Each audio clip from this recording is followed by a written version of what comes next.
భద్రాచలం ఎగువన కురుస్తున్న భారీ వర్షాలకు భద్రాచలం వద్ద గోదావరి వరద నీటి మట్టం స్వల్పంగా పెరుగుతుంది. ప్రస్తుతం 43 అడుగుల వద్ద గోదావరి ఉండగా అధికారులు మొదటి ప్రమాద హెచ్చరిక జారీ చేశారు. స్నాన ఘట్టాల వరకు వరద నీరు చేరింది. లోతట్టు ప్రాంతాల ప్రజలు అప్రమత్తంగా ఉండాలని అధికారులు ఆదేశించారు.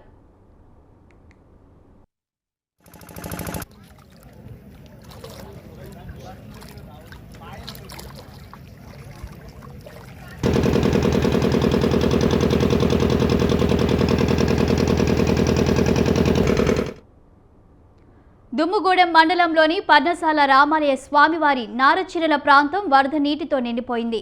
స్వామివారి నారచిరల ప్రాంతం వద్ద ఉన్న సీతమ్మ వాగు వరద నీటితో పూర్తిగా నీట మునిగింది. చర్ల మండలంలోని తాలిపేరు ప్రాజెక్టు 5 గేట్లను 2 అడుగుల మేర ఎత్తి 5671 క్యూసెక్ల వరద నీటిని అధికారులు దిగువకు విడుదల చేస్తున్నారు. ఇక దీనిపై మరింత సమాచారం మా కరెస్పాండెంట్ అయ్యప్ప అందిస్తారు. Good morning Ayyappa.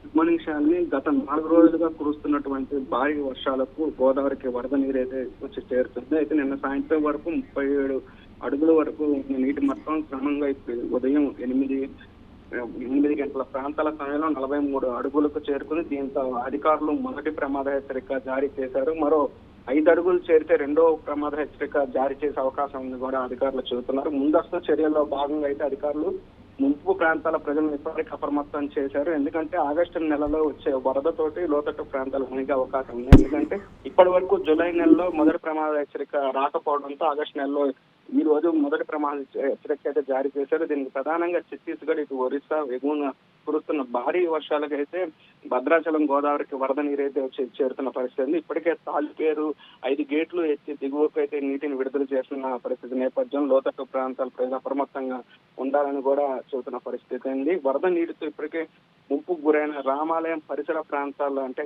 కాంప్లెక్స్ కావచ్చు, నిత్య అన్నదాన సత్రం కావచ్చు, వ్యాపార సముదాయంలో ఉన్నటువంటి విపత్తు చోటు చేసుకోకుండా అక్కడ నిలిచిపోయినటువంటి నీటిని మోటార్ల ద్వారా తిరిగి గోదావరి వదులుతున్న పరిస్థితి అయితే మనం చూస్తున్నాం. ఇప్పటికే ఆ స్నాన ఘట్టాలు పూర్తిగా మునగడంతో భక్తులు ఎవరు అక్కడ స్నానాలకు వెళ్ళడం కూడా ప్రమాద హెచ్చరికలు జారీ చేసిన పరిస్థితి అయితే ఉంది.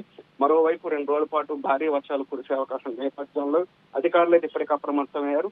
అయితే గోదావరి పరిసర ప్రాంతాల్లో లాంచీలు, గజ ఈతగాలు కూడా సిద్ధం చేశారు. ఇప్పటికే గోదావరి వరద ముంపు ప్రాంత ప్రజలైతే అప్రమత్తంగా ఉండాలని కూడా చెబుతున్నారు. ఇప్పటికే సీతమ్మ వాగు నారచీర పూర్తిగా నిలిచిపోయిన పరిస్థితి ఉంది. దమ్ముగూడెంలో అటువైపు రాకపోకలు కూడా చర్ల ప్రాంతంలో ఇటు భద్రాచలం వస్తే ప్రధాన రహదారిపై రాకపోకలు అయితే నిలిచిపోయిన పరిస్థితి మనం చూస్తున్నాం. ఇటు దీంతో పాటు స్వామివారి నారచీర ప్రాంతం వద్ద ఉన్నట్టు సీతమ్మ వాగు వరద నీటితో పూర్తిగా మునిగిపోయిన పరిస్థితి ఉంది. నారచీర ఆనవాళ్ళు అయితే ఇప్పటికే వరదలో మునిగిపోయాయి. చర్ల మండలం ఇప్పటికే ఆ తాలిపేరు నుండి అయితే భారీగా వరద గోదావరికి అయితే వచ్చి చేరుతున్న పరిస్థితి ఉంది.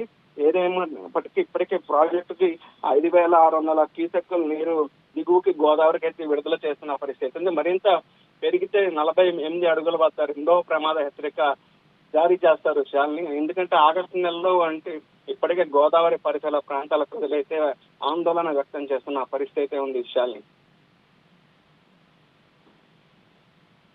సమీప ప్రాంతంలోనే వరదలు వచ్చిన నేపథ్యంలో మరి ఈసారి అలాంటివి ఏమైనా వరదలు వచ్చే అవకాశం ఉంది అనుకోవచ్చా? అక్కడ పరిస్థితులు ఎలా ఉన్నాయి? అధికారులు ఏ విధంగా పర్యవేక్షిస్తున్నారు?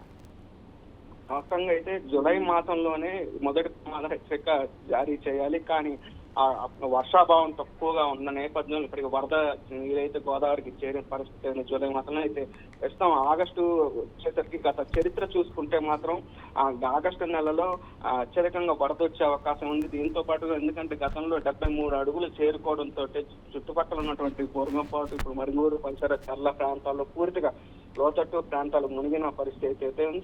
ఎందుకంటే జూలై మాసంలో గోదావరి ఉధృతి లేకపోతే ఆగస్టు మాసంలో అయితే సంవత్సరం కాలంలో గోదావరి ఉగ్రరూపం దాల్చిన పరిస్థితి ఏజెన్సీలో తీవ్ర నష్టం అయితే వాటిల్లింది. అంటే గత 1986లో చూసుకోవచ్చు. ఆగస్టు 16న భద్రాచలం వద్ద గోదావరి 75 అడుగుల చేరుకోవడంతో ఆ ప్రాంతం పూర్తిగా ముప్పుని చవి చూసిన పరిస్థితి ఉంది. భారీ నష్టం అయితే వాటిన పరిస్థితి నేపథ్యంలో ఆగస్టు నెల రావడంతో అక్కడ ఉన్నటువంటి ప్రజలైతే ఆందోళన వ్యక్తం చేస్తున్న పరిస్థితి అయితే ఉంది. ఇప్పటికే మొదటి ప్రమాద హెచ్చరిక స్థాయికి చేరుకోవడంతో వరద పొంచి ఉందని కూడా ప్రజలైతే భయపడుతున్నారు.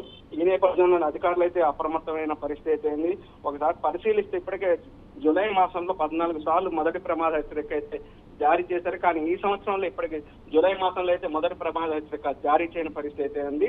అయితే ఆగస్టు నెలలో ఇప్పుడు మొదటి ప్రమాద హెచ్చరిక అయితే జారీ చేశారు. ఈ నేపథ్యంలోనే అక్కడ ఉన్నటువంటి ప్రాంతాల ప్రజలు అయితే ఆందోళన వ్యక్తం చేస్తున్న పరిస్థితి అయితే ఉంది. అయితే 48 అడుగులు చేరుకుంటే రెండో ప్రమాద హెచ్చరిక జారీ చేసే అవకాశం ఉంది. ప్రస్తుతం అయితే వరద పెరిగే అవకాశం ఉందని కూడా అధికారులు చెబుతున్న పరిస్థితి ఉంది. శాలిని. Thank you Ayyappa.